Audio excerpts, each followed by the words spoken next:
issues. Okay, begin. Yeah, sorry for that, guys. Welcome all of you, everyone on Zoom and everyone here at the center. I'm InspirASIAN. I'm a graduate programming assistant here at the center. And today we have with us a panel of graduate students.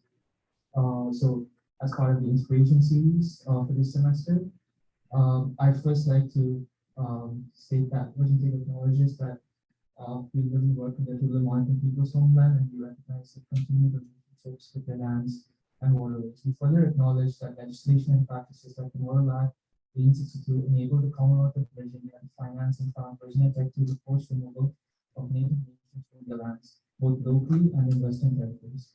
We understand that honoring Native peoples without explicit material commitments falls short of our institutional responsibilities. To sustain transparent and meaningful engagement with the Tulu peoples and other Native nations, we commit to changing the trajectory of Virginia Tech's history by increasing Indigenous students, staff, and faculty recruitment and retention, diversifying course offerings, and meeting the growing needs of all Virginia tribes and supporting their sovereignty. We must also recognize that enslaved Black people generated revenue and resources used to establish Virginia Tech and were prohibited from attending until 19. Through inclusivity, the institutional and individual commitment to youth equality, in the spirit of community diversity and excellence, we commit to advancing a more diverse, equitable, and inclusive community.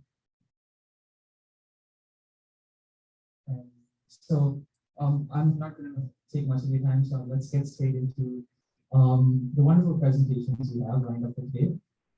First up, we have Emily Kim. She is a second-year PhD student in the Industrial and Organizational Psychology Department. She's also a graduate assistant in the Provost Office for Faculty Affairs and a member of the Title IX Student Advisory Board. She's also a member of the GOTIDA, which is the Graduate Asian Pacific Islander Based American Group. And so feel free, if you're a graduate student, feel free to join the group, and all of it's Emily.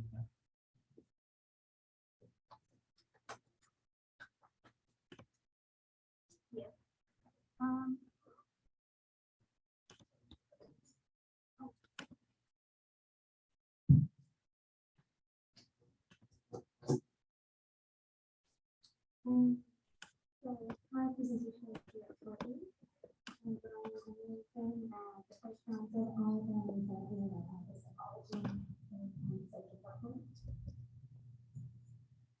Sorry, Emily, just trying to make sure that I have yours.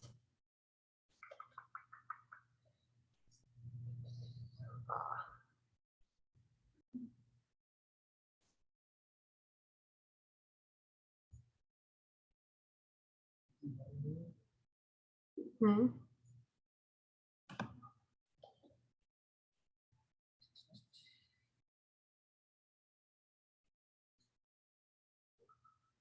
Sorry. Okay. Uh-oh. What just happened?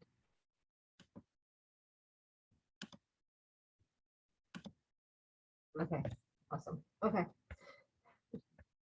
So for coming to this talk, I'm happy to be the first guest speaker for the inspiration series for graduate students.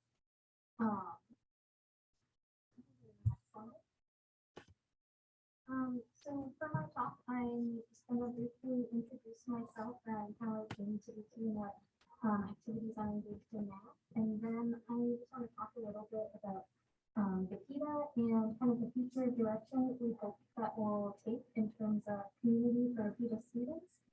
And finally, I'm going to talk a little bit about my research and my thesis. So on the next slide. Uh-oh. Sorry. This one? Back to the Oh, oops. Sorry. Okay, I need help.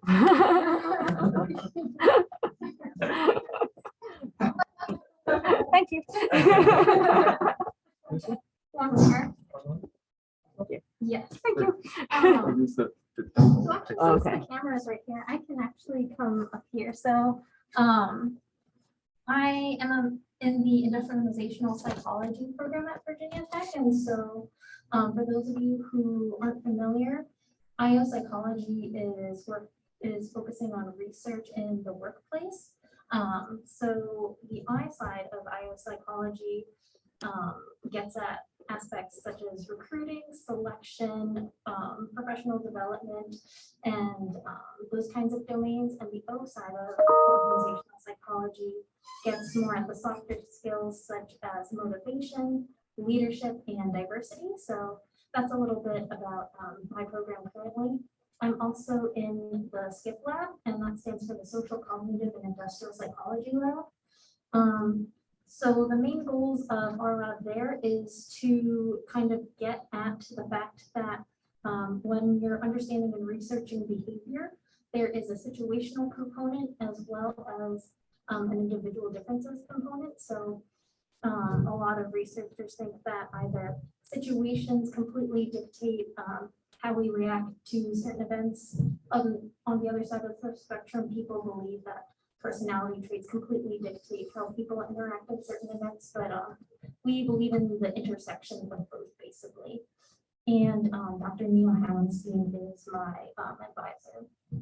I'm also a graduate assistant in the Provost's office and the Office of Faculty Affairs. So I work under Amy Hogan, and we do a lot of research and development of leadership for faculty members. And that is especially exciting because we have a specific impact on projects such as the ALT program, and I get to do quantitative and qualitative data analyses on topics specific to faculty at Virginia Tech. So that is exciting in and of itself.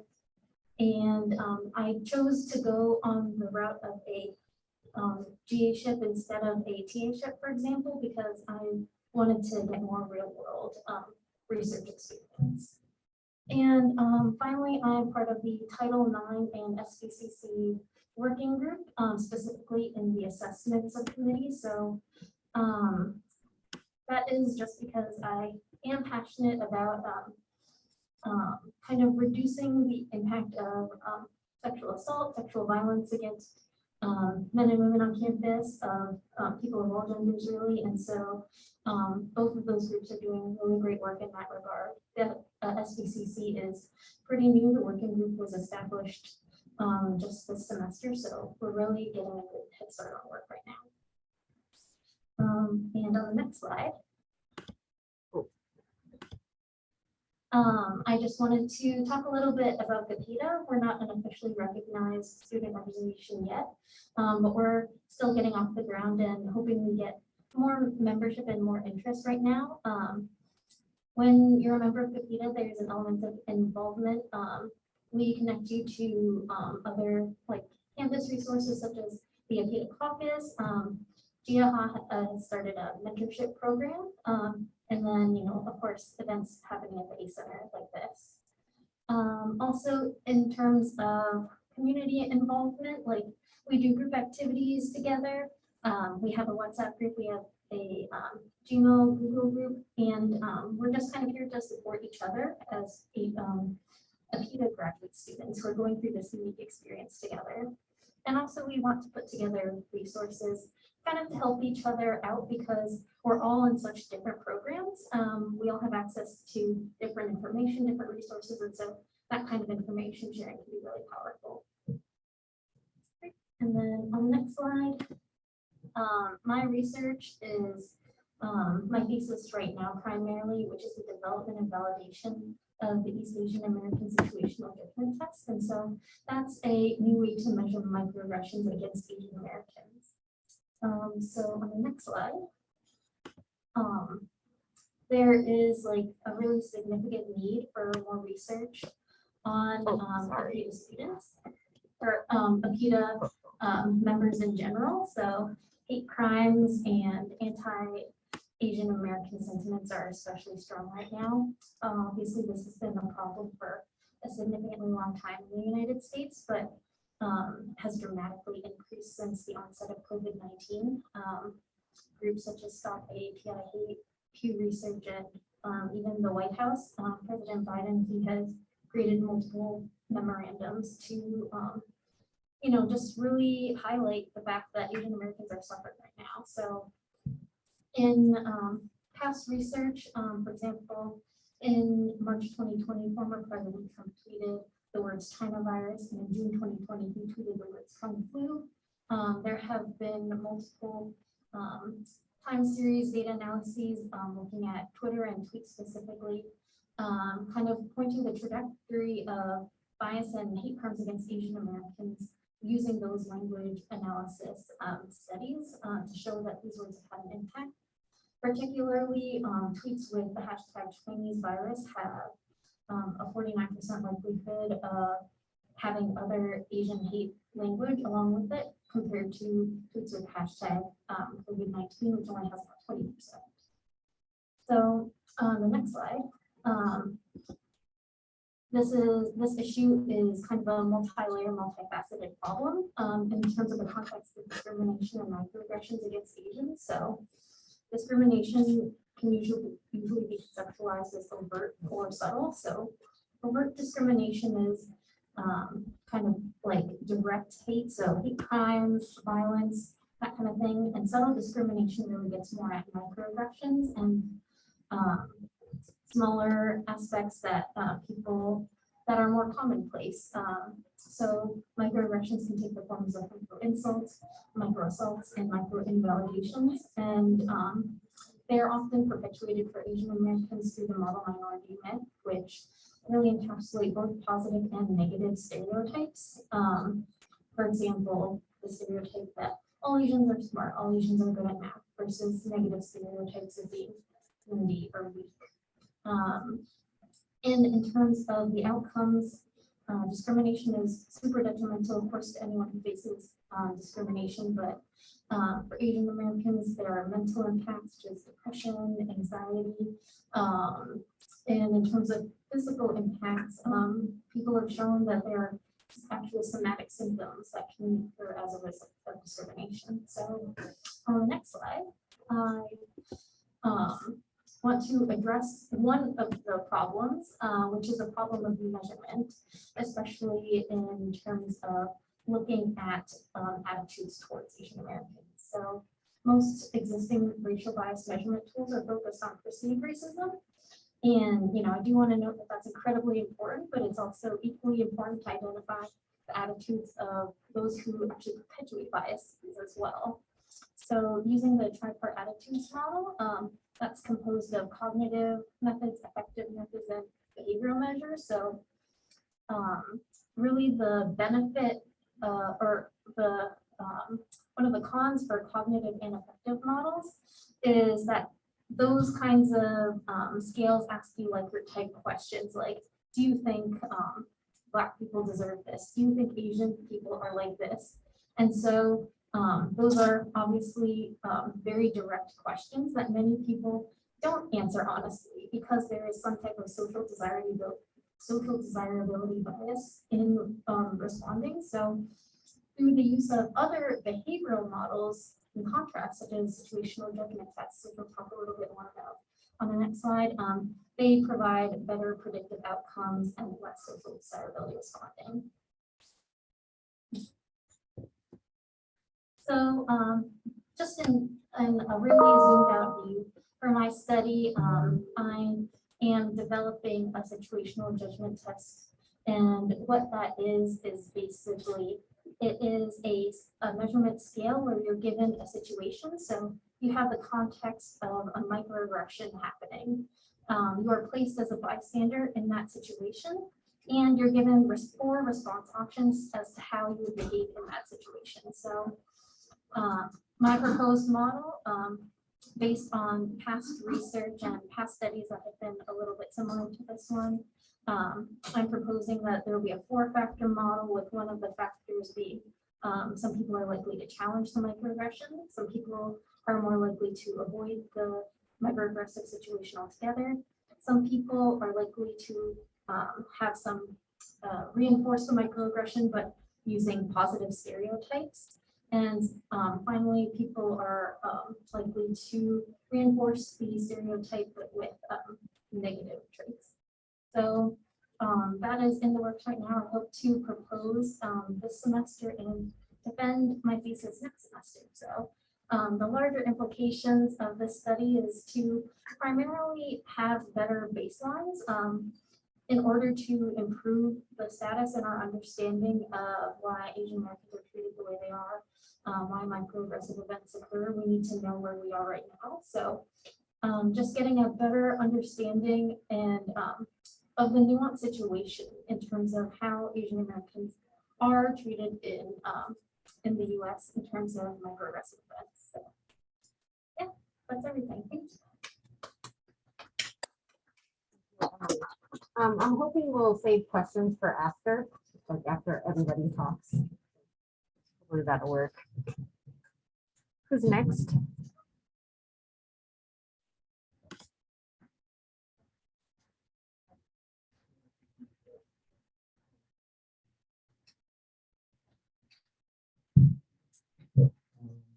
I hope you guys can hear me. And thank you so much, Emily. There's such a wonderful presentation, a really interesting topic, and really relevant considering generally what Asian Americans are going through right now.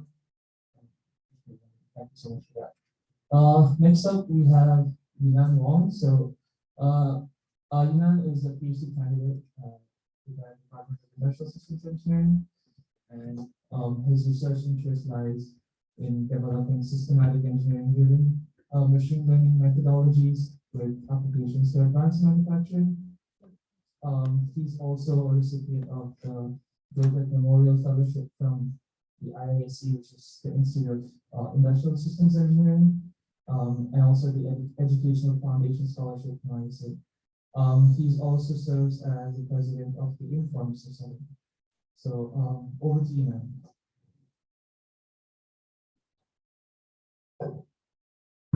Hello, everyone. My name is Ino. Thank you for the invitation. It's really a nice opportunity to introduce my research work and myself to all of you guys.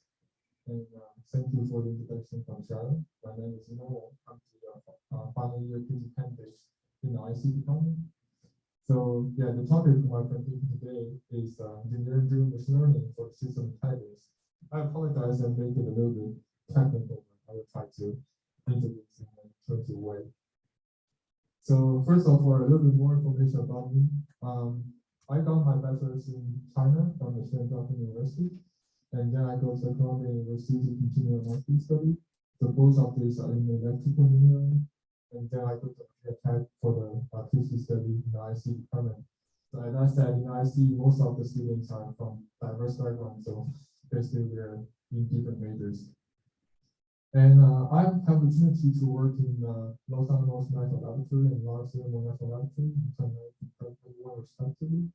So I spent 2 wonderful summers over here. So I do recommend for the graduate students if you have the opportunity to collaborate with the research so and the next part is about my expertise and research interests.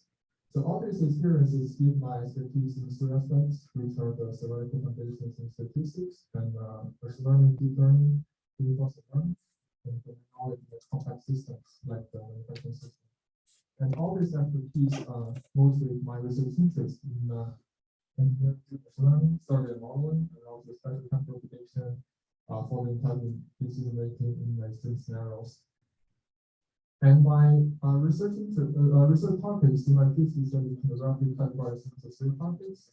I definitely will not cover all of them in today's talk. So yeah, I will select one example, which are interdisciplinary research between the AI and the advanced manufacturing. I will introduce one of my work, which is physics-informed stochastic survey model.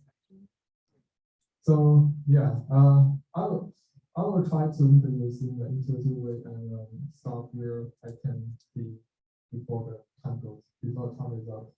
So this work, the full name is a neural process added alternate differential equation, also different diffusion of finite element analysis. So the code and data for this work is also open source. So in case you're interested, you can download and play with it. So the motivation of this work, first of all, is we know that FEA method has been used to simulate the complex systems like the physical systems. So here we have 2 examples. We're using FEA method for the triple quotient test and also for the field select information under different activity forces. I'm sorry. So, yeah, although we have although the FE method is very accurate and has many advantages, it also has many limitations. For example, this is this example of FE method built by our collaborators from the Los Angeles National Laboratory.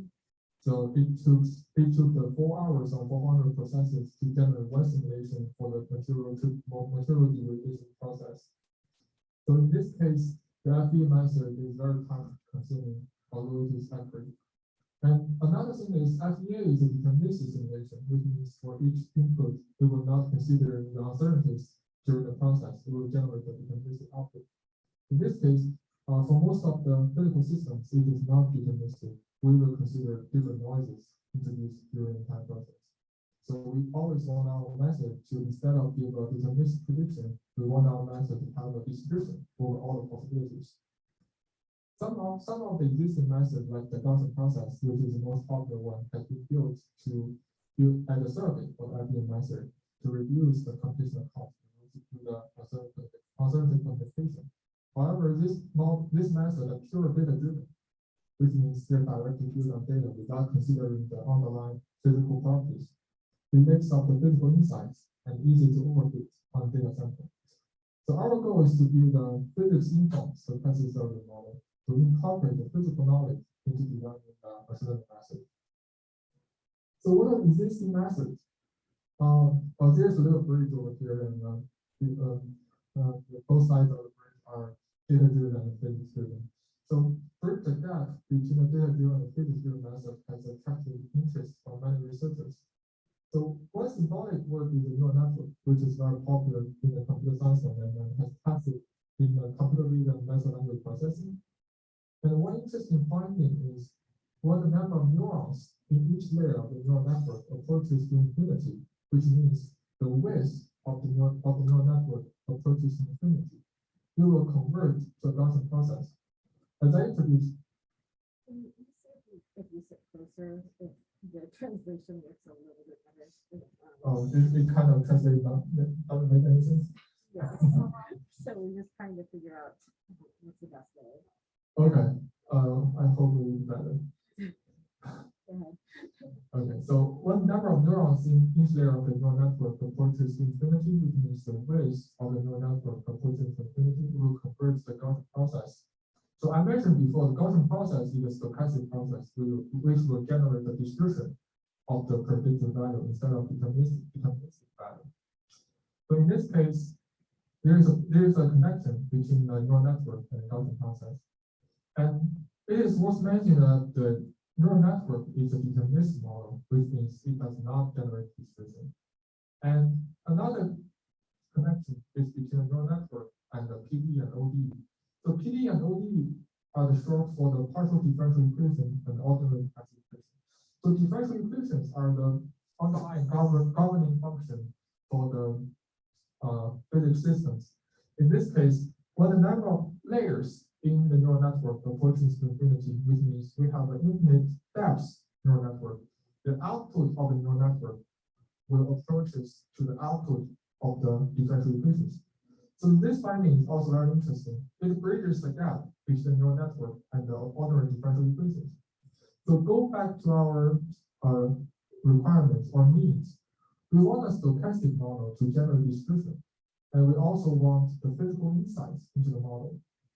So our idea is to fuse the ideas of stochastic process, infinite width neural network, and infinite depth neural network together to build a neural process adding order differential equation. So this is how the idea came from.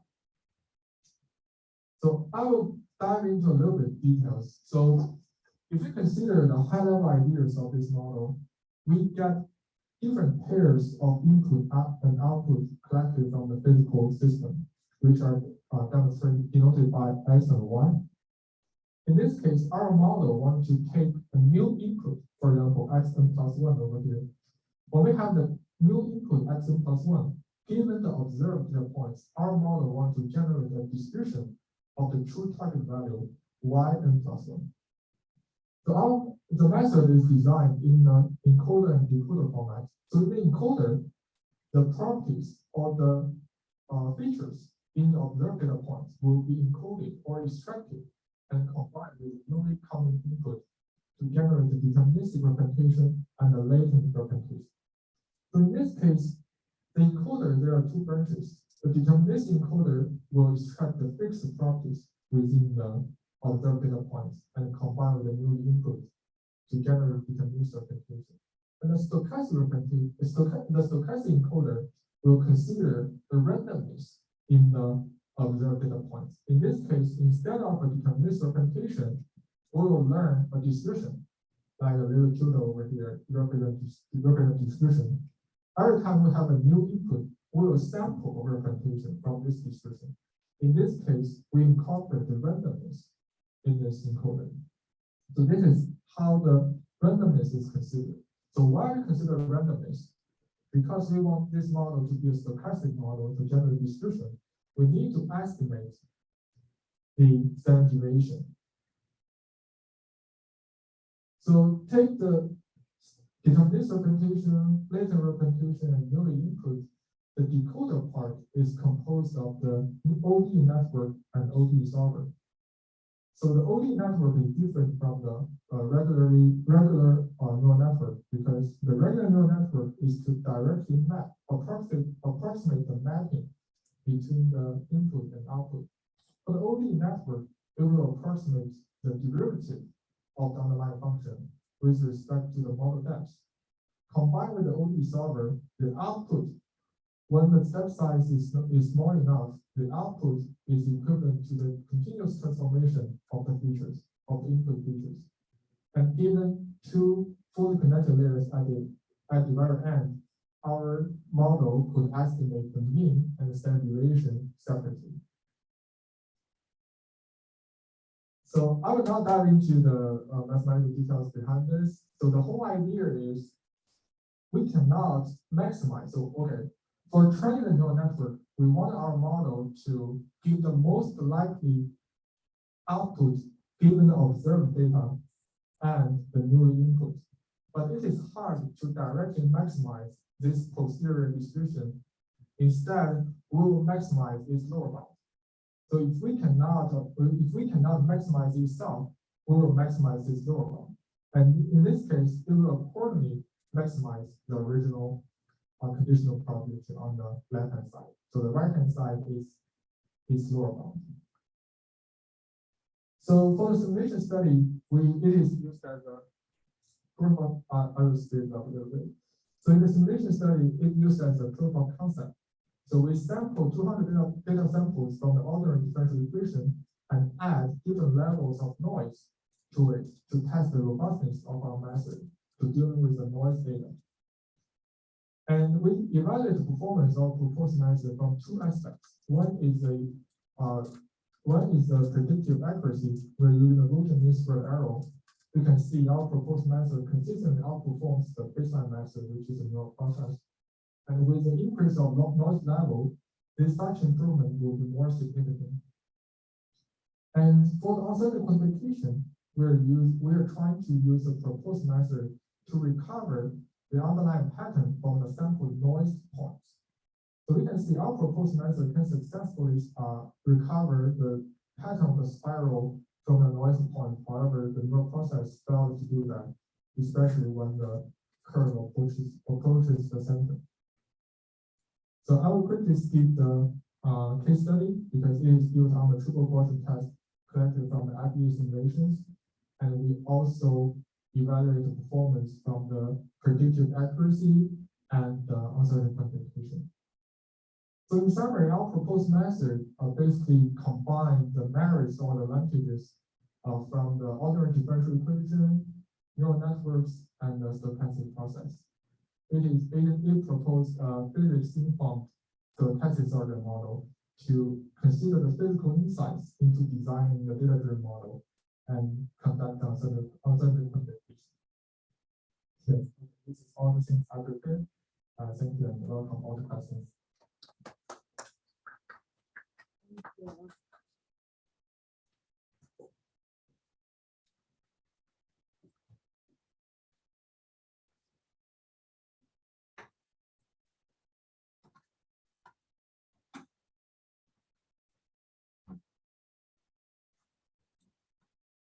we're gonna hope that this works better. Will it help that I don't have slides? Don't know. Okay, It might be, you might want to sit here okay, Yeah. sure. because Yeah, thank you. I don't know. Here, if you sit here, let's see if they can hear. Does that help?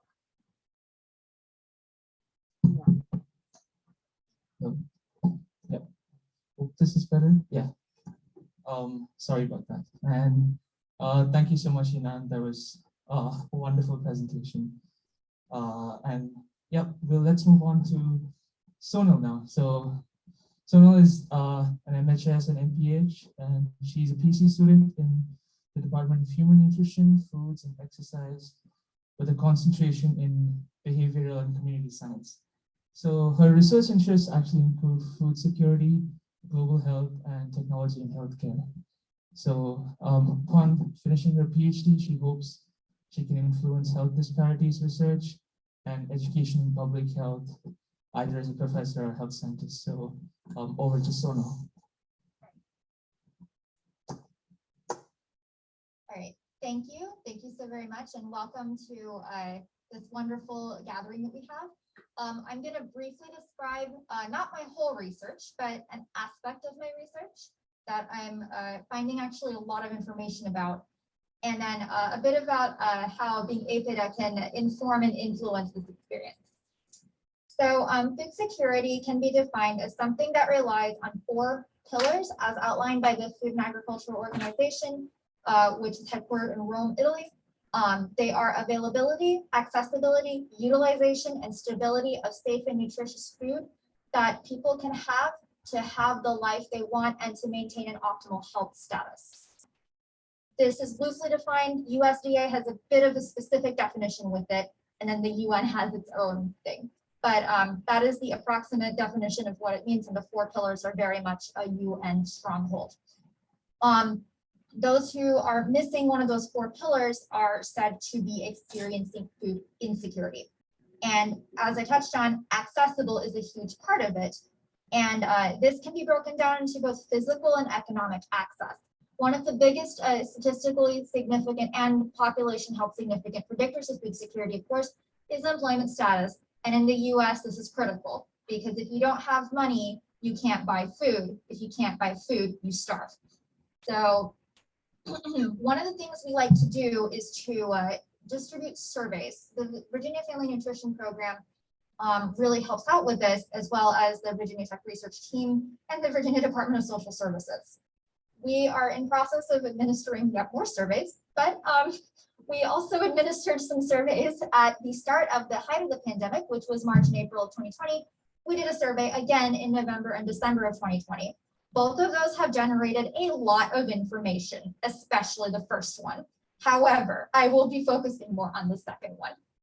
The second round of the survey yielded 973 responses that were kind enough to answer a lot of our questions, some of which focused on the access to fresh fruits and vegetables, so produce in their physical environment, their community, and also the access physically to low-fat products or products low in saturated and trans fats, which you might have heard described by some doctors, nurses, and healthcare professionals as the bad fats that we want to avoid in our diet, or at least reduce. So what we found is that close to just under a quarter of respondents who did report having difficulty. The exact figures I have on a separate presentation, which I was not able to bring today. But one of the things that we did find is that regardless of whether our participants participated in SNAP or not, access to fresh produce of high quality and a breadth of selection was much more difficult than the low-fat food product access. And this is not surprising considering the body of literature and considering that we live in an industrialized nation. But one of the challenges is that just under a quarter of all of our 973 respondents identified as Black or African American. And that was something that really spoke to me as I was sifting through the data. And we also wanted to focus more about how that could fit within the sustainability framework. We did not get to do that with this particular survey, but that is certainly a direction for future research. The future studies I'm going to do after this part wraps up focus on FNUP participants, which is the Expanded Food and Nutrition Education Program, and the food security challenges that international students, whether they are here at Virginia Tech or a plus of Virginia Tech and other universities, what they might be facing. That last study is going to be qualitative simply because there have been quantitative studies on this, but not very many qualitative.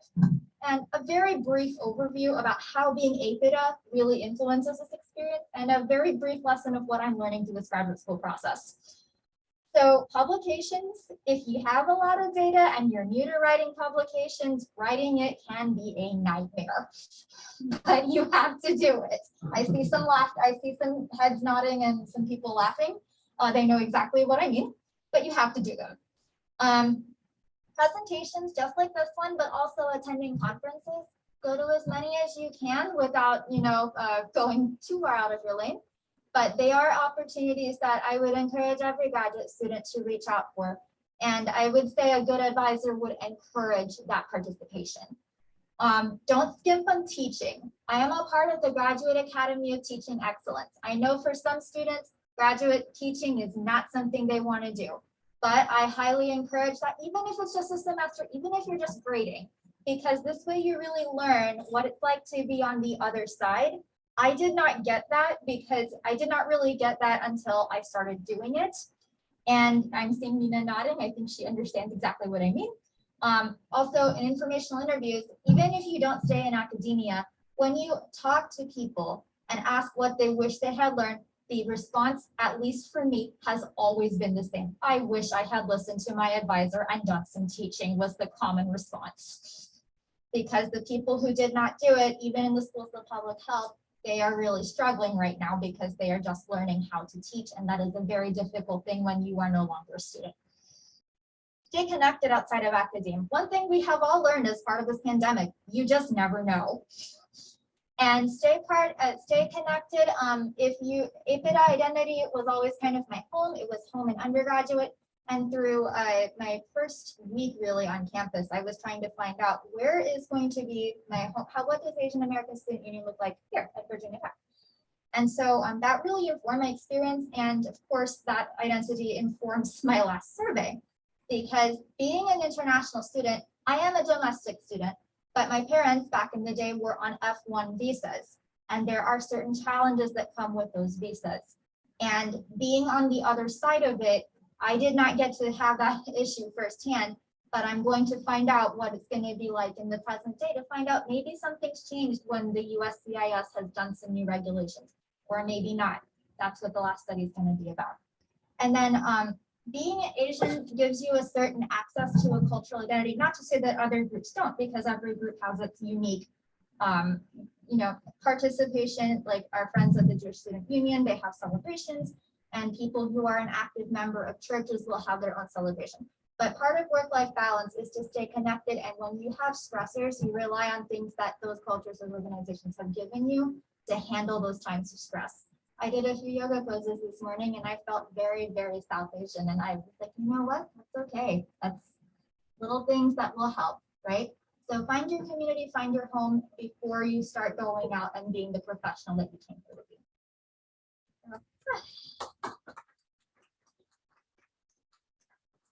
And thank you all.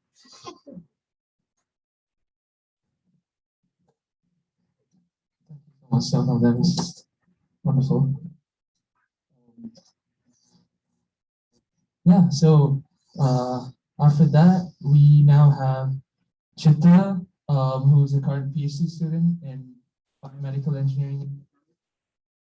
She also has a bachelor's in technology in biomedical engineering from India, and her master's in biomedical engineering again from Arizona State University. She also has experience as a junior, working as a junior scientist for close to 2.5 years at a startup company back in India. She's currently pursuing her PhD under Dr. Vincent Wong And her extracurricular interests include badminton, which she also played professionally, and South Indian classical music, which she has experienced for about 20 years. So over to Chitra.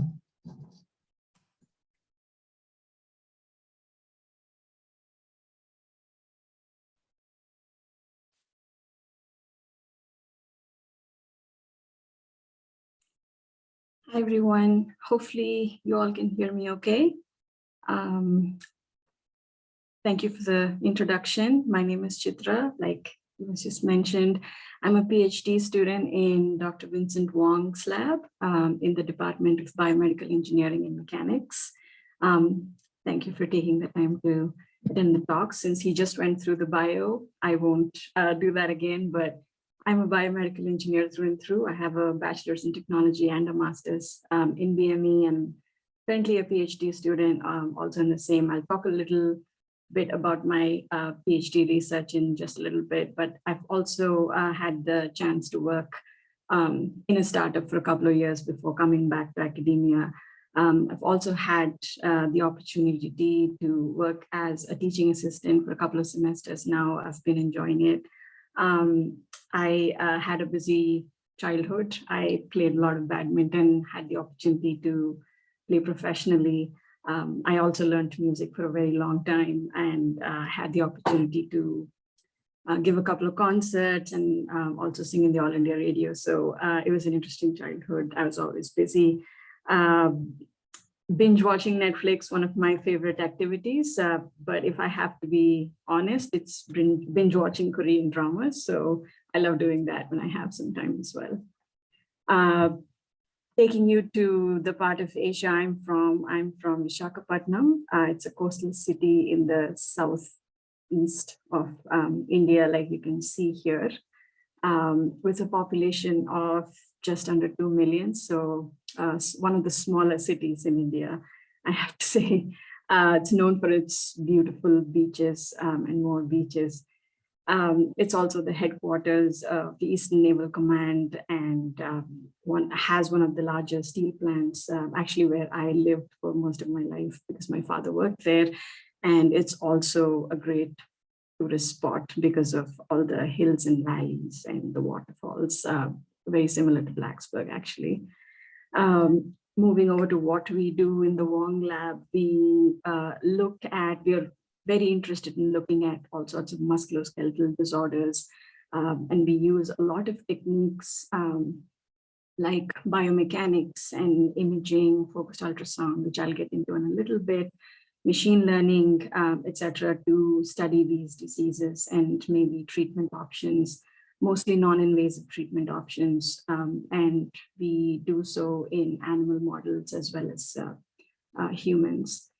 And my research project, I guess the favorite topic in our lab is studying tendons. And tendons, to be very brief, they are connective tissues that transfer mechanical loads from muscles to bones. And because of the loading that is applied to them constantly every day, they are prone to different kinds of injuries. So acute injuries like tendon ruptures and chronic injuries, also called tendinopathies, which are multifactorial, but typically they're caused by overuse.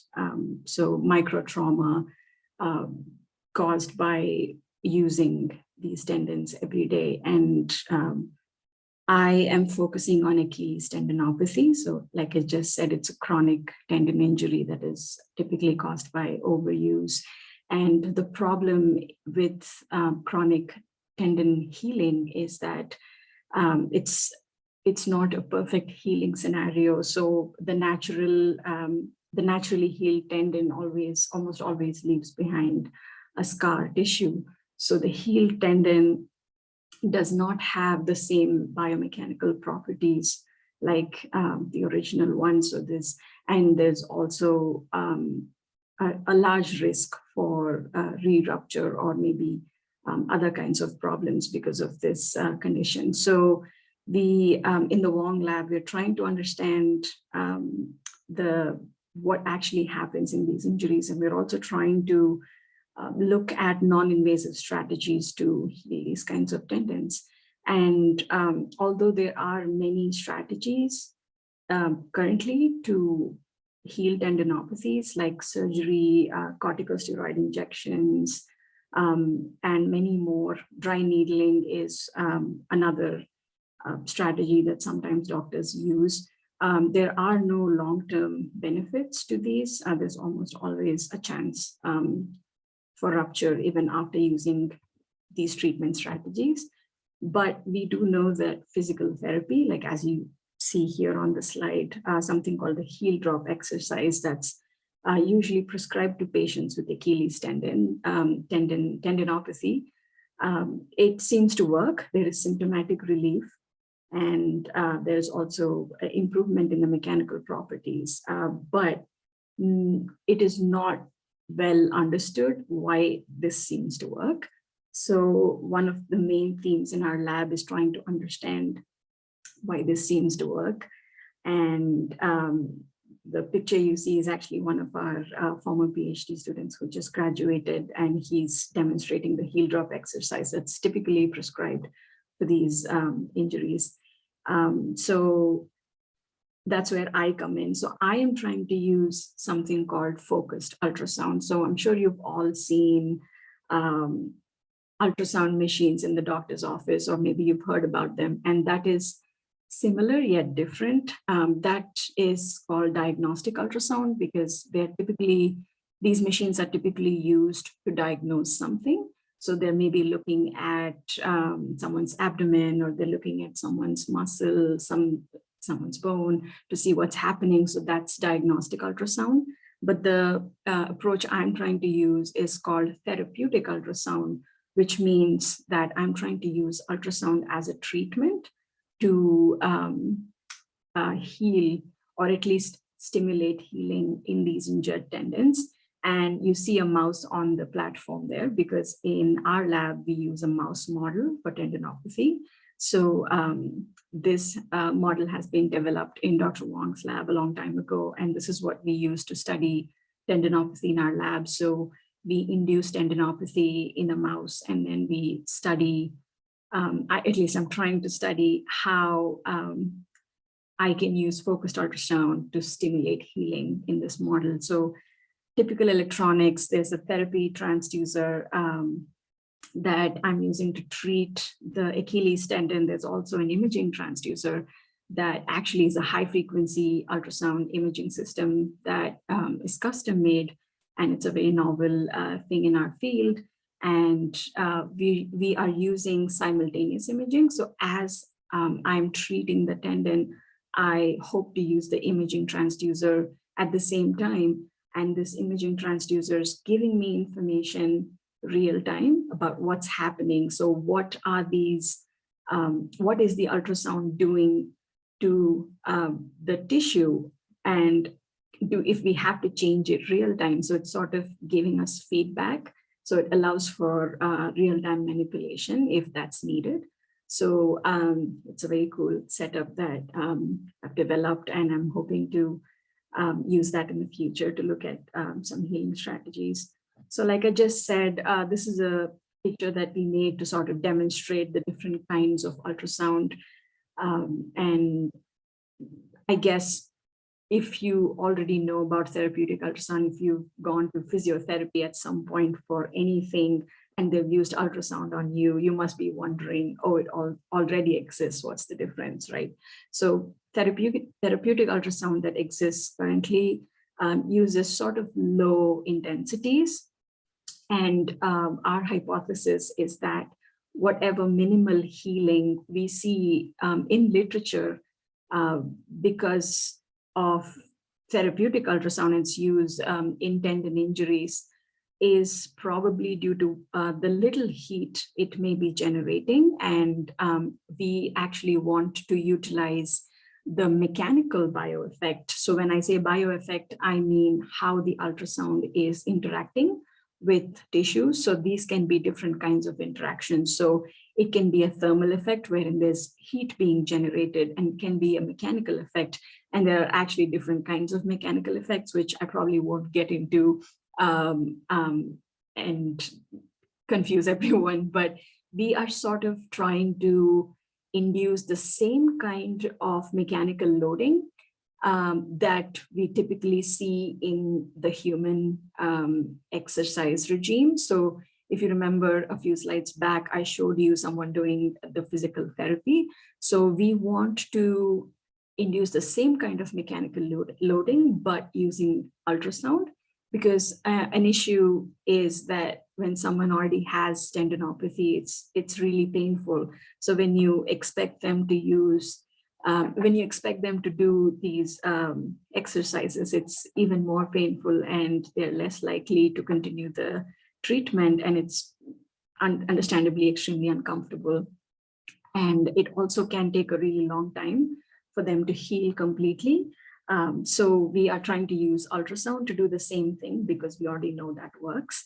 And it's also unknown how therapeutic ultrasound works. Even if it's a little bit, we don't know how exactly ultrasound is influencing healing. So an aspect of my research is also to look at different bioeffects and understand exactly what's happening when I use focused ultrasound to treat tendons. So current studies, I'm investigating different acoustic parameters to achieve thermal and mechanical bioeffects, and sort of tell the difference, because we don't have enough literature to point us in the direction of which one's better, if any. And I definitely want to investigate if one mode is better than the other, if the dual stimulation strategy is better than just having one of them. We're also using console simulations to sort of predict what these effects might be before we actually implement them in live animal models.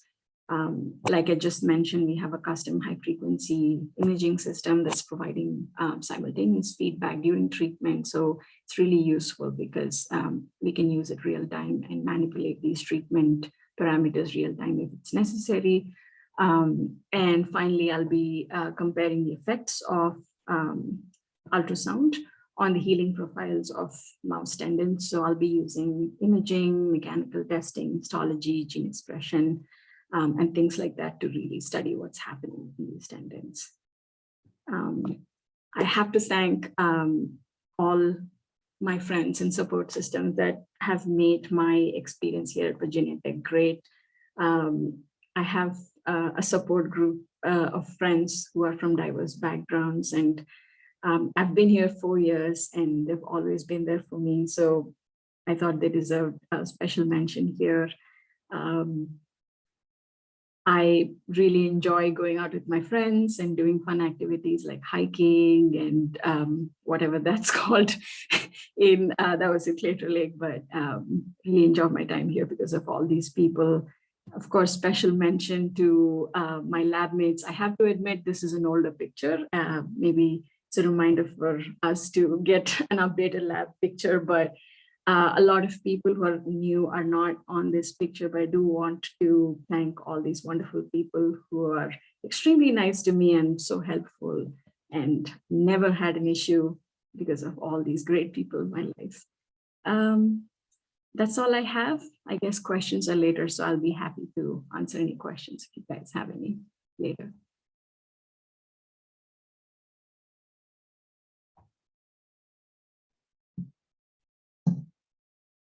Thank you so much, Shweta. That was a really nice presentation.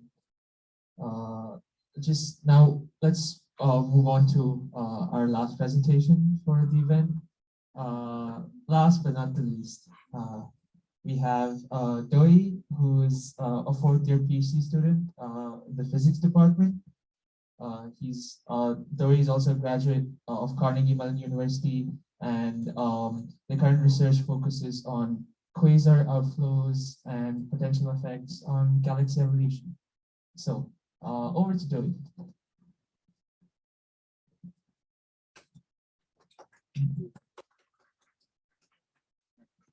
Yeah, hold on. Let me get out of this one because it's this one. It's going to be a bit until I get it just right. My computer's really slow. Oh,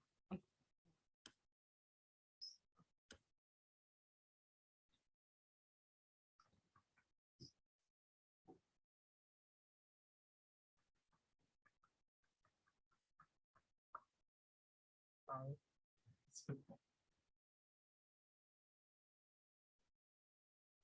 Hold on. Is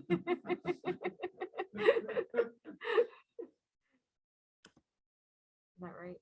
Oh, shoot. Uh-oh. Oh. Okay. Slide less fancy. They might not see you, but they can hear you. I hope that's right. Oh. If I do, if I do, wait. Oh, I need to share screen. Ah, hold on just a second, everybody. Share screen, okay, slideshow. Does that work? Mina, cannot do, okay, yay. Okay. Okay. Hello, my name is Doi Hyun. I'm a fourth year PhD student in the Department of Physics. Yeah, I'm here to, oh my God, this microphone. I'm here to talk a little bit about space.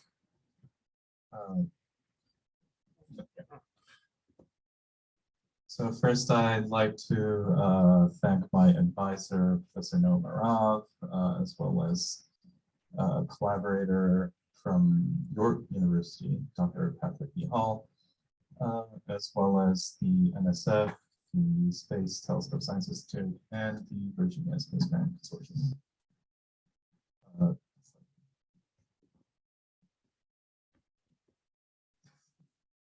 Oh no. Okay, wow. Here you go. Okay, so I like to start with like talking a little about myself, I guess. So we're not. So if you so this map here basically marks like all of the states I've lived in, which are in green and orange, the current one, and the yellow is for the states I've been to, as well as Seoul, South Korea, which I've lived in for roughly a third to half of my life. And I've, as previously mentioned, I've graduated from, oh my God, the microphone. Okay. Actually, yeah, you should do that. Sorry. Okay, it's fine. Can people hear? Hopefully. Yes. Thank you. Yeah, I've graduated from Carnegie Mellon with a bachelor's in physics, and I'm now currently a PhD student in Dr. Rob's Quasar Alpha Astrophysics group. And well, I guess throughout my high school and college career, one constant thing was me singing, although I guess I had to quit after my second year in graduate school because of time constraints, unfortunately, but hopefully it'll be back soon. Okay, next slide, please. So, in a way, having lived in two very different, or in some ways similar places in the world, I've always found it very difficult to answer the question, where are you from? And I guess combined with some other aspects of my identity that intersect with that, it's been very difficult to pinpoint where I belong, what community I belong to, who I am. And I think growing up, I somehow had this sort of naive notion that maybe if I just figure out and understand the whole universe, I'll understand myself, which, well, next slide, please. Which unfortunately was not the case. There's a lot more to this world than just the laws of physics. Surprise. But I think, well, but despite that, I think I would like to, yes, please. I would like to talk a little bit about a small part of the universe I've been studying while during my time here at Virginia Tech. So the thing I've been studying are called quasars. They're these unusually bright objects in the sky. The photo there is, I believe, the first quasar ever discovered, 3C273, if I remember correctly. And when they were first discovered in the 1960s, astronomers used to think that they were actually stars because of how bright they were, comparable to just regular stars in the night sky. This is why they were later dubbed quasi-stellar objects, and then later quasars for short. Now, an interesting fact about this is that if you look at the bottom part of the screen, the lower left corner is our galaxy, and the red dot is approximately where we are. And on the right-hand corner is where an average quasar is. So compared to the 100,000 light years diameter of the Milky Way, our own galaxy, a quasar is more than 1 billion light years away from us. And despite that, sometimes they look just as bright as the stars in our own galaxy, which is impressive. So, oh, the text is not there. Okay. No, there is no animation. Okay, I guess I'll just say what I remember. Okay. So a quasar is actually a type of galactic nucleus, or more specifically an active galactic nucleus. This is quite different from the nucleus of our own galaxy, which is more or less pretty static. Active galactic nuclei have black holes in the center that very quickly suck up the mass surrounding them to form, I guess, like an accretion disk. I think that's it for this time. And quasars, yeah, and quasars are a specific type of active galactic nucleus that are extremely bright. Like their luminosity is at about 10 to the 38 watts, which, if I remember correctly, in English is 100 undecillion watts.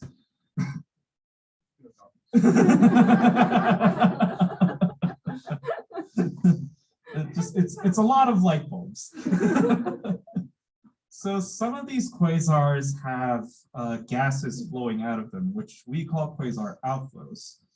So these are gases that get pulled in by the black hole, orbiting around it in an accretion disk, and then eventually get shot out at some velocity that could range from around 1,000 kilometers per second to maybe tens of thousands of kilometers per second.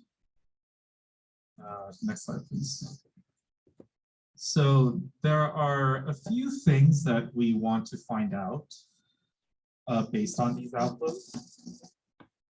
So There are some theoretical predictions that these outflows may be a sign that the black hole is slowing down the growth of the galaxy as well as the birth of stars, simply because if the black hole is sucking up everything and then shooting stuff out, there's not much left in the galaxy to make stars with.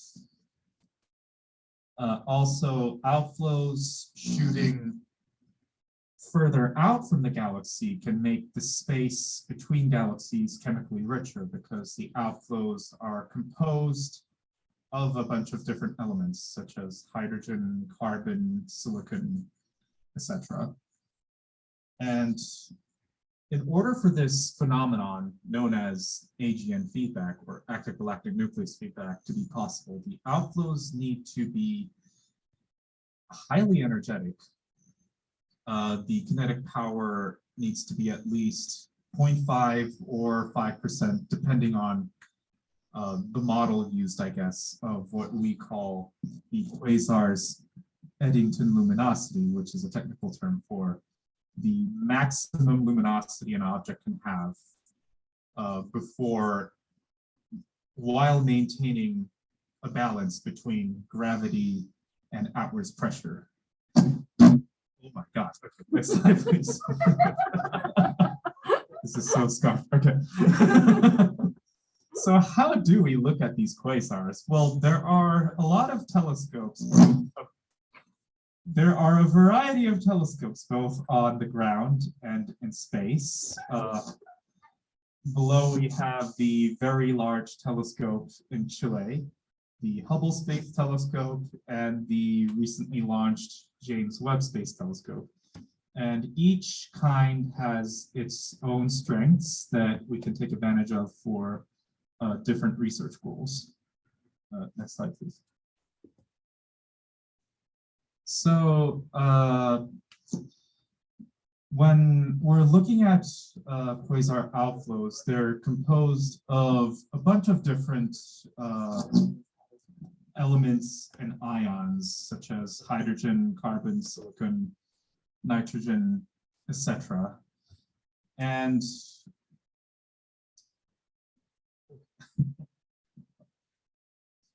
when we shine a light on these atoms and ions, basically, they absorb different wavelengths of light. Now, this is, if we go a little technical, it's due to atoms having different energy states according to quantum mechanics. But we can kind of think of it analogously to different shaped objects casting different shadows. So carbon has a different shadow from hydrogen, for example. And by looking at these shadows cast by the outflows, we can find what kinds of atoms are contained within them. And in a lot of them, as I guess I already mentioned, we find elements such as hydrogen, carbon, silicon, etc. So the general method we use to analyze outflows is we take data collected by either the Very Large Telescope or the Hubble Space Telescope, and then use a computer program that was written within our group to help find different absorption features or shadows, if you will, of different ions. So on the right-hand side is a graph of data from a paper that just recently got published of a quasar where we have features of phosphorus, hydrogen, carbon, nitrogen, all that exciting stuff. Next slide, please. So, after analyzing these outflows, what do we know now? Well, we currently know that some outflows are probably energetic enough to contribute to AGN feedback. we recently found one that's even like 200,000 light years away from the quasar, which is quite a long distance. And some are not quite energetic to do this.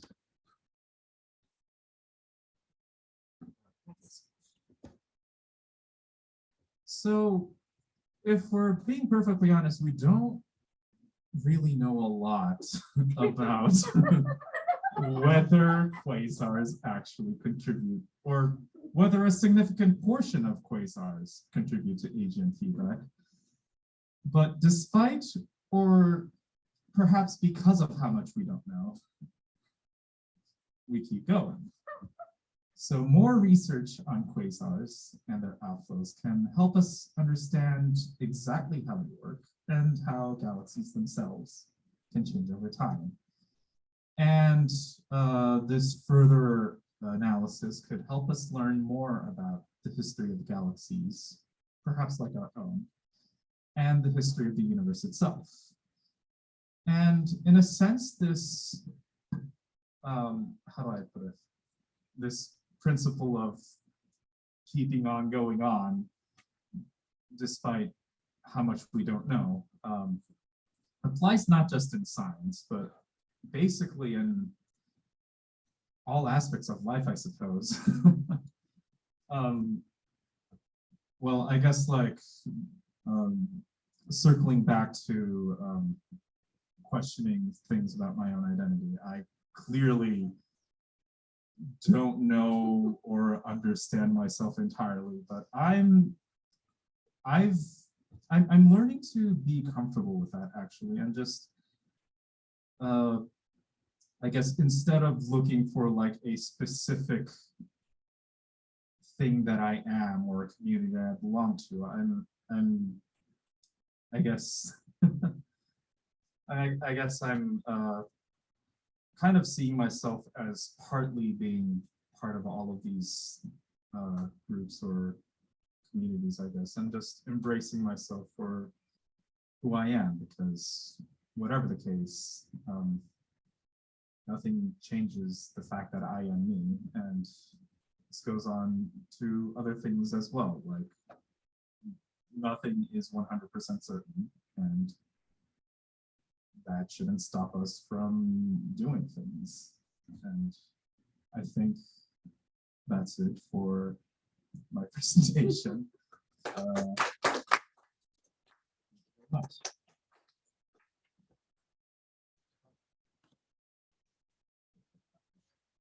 Thank you, thank you. So what I'm gonna ask is if you could also use your computer to talk. My computer. Okay. But we'll still be able to sort of kind of hear, hopefully. Okay. Does that make sense? Yeah. We'll just gotta figure out that way.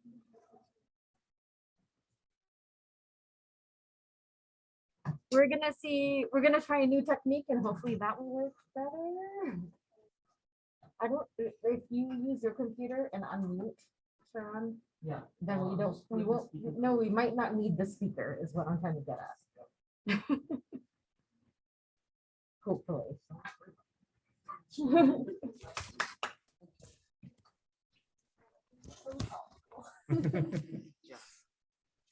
Let me.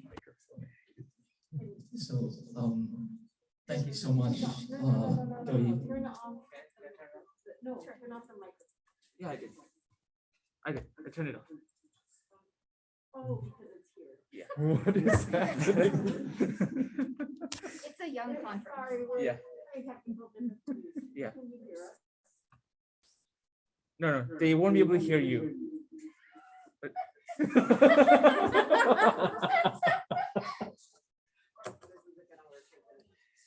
no, We are low tech here. yeah, that's muted. Can they hear us? Yeah. Can you hear us? Talk for a second and so that we can. Oh, she can't hear us. I think it's better with just. Chitra, can you talk so that we can see if we can hear you from our, yeah. Absolutely. Can you all hear me? Thank you. We're just trying to see if it works or not. And then if I do turn off. What? Okay. That's unmuted, right? Yeah, I've we're muted just gonna, yeah, but we're just gonna see, figure out if they talk, can she still hear if they're at the table? Does that make sense? So if not, we can sort of go back and forth.